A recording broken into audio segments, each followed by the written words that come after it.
Tous les jours, depuis plusieurs années, c'est le même rituel. Des élèves qui tombent avec leur cahier dans l'eau du fleuve. J'ai 19 ans, je fais la classe de première, L prime. Ici, il y a trop de difficultés. Par exemple, en allant et en revenant. Parce qu'en allant, tu peux tomber et avoir des cicatrices partout dans le corps. On mouille nos habits, puis on m'avait renvoyé pendant une semaine parce que je n'avais pas recopié mes leçons. J'étais tombée dans l'eau et tous mes cahiers ont été mouillés.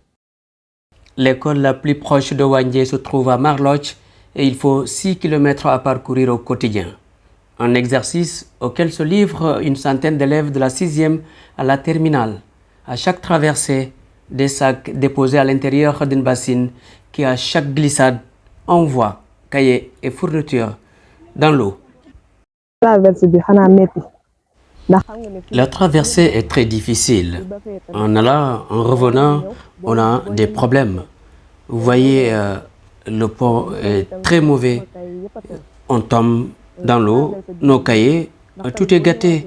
C'est très difficile, vraiment. Voyez ce pont-là? La seule issue de sortie de ces 300 habitants reste le pont en bois construit en 2019 par les insulaires.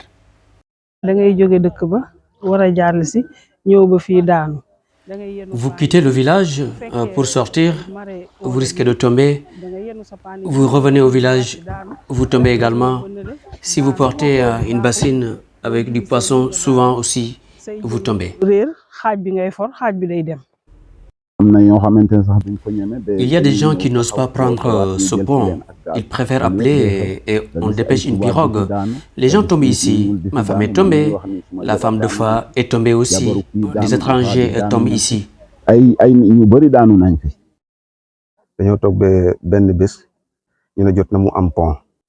Nous avons construit ce pont en 16 jours. On était obligé de faire quelque chose parce qu'on n'avait pas les moyens pour faire le déplacement.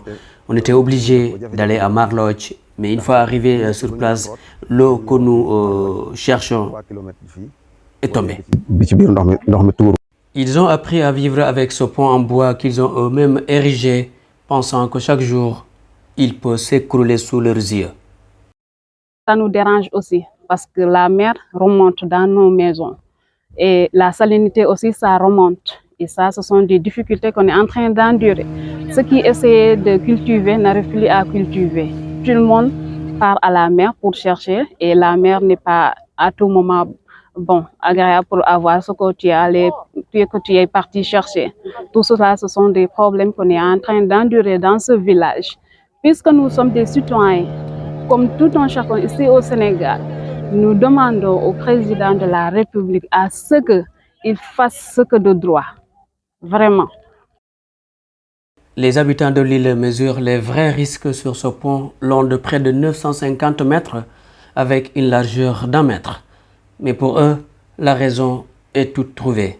L'absence de moyens pour assurer le déplacement vers Marloch oblige les populations à prendre le pont. Ici, il n'y a pas d'électricité, il n'y a pas d'eau, il n'y a pas de piste. Ils sont enclavés. Qu'est-ce qu'ils doivent avoir?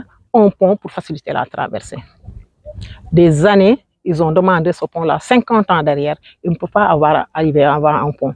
Donc, ils se sont organisés, ils se sont cotisés de l'argent, acheter des pieds de bois, des planches et tout, pour faire un pont, pour faciliter la traversée.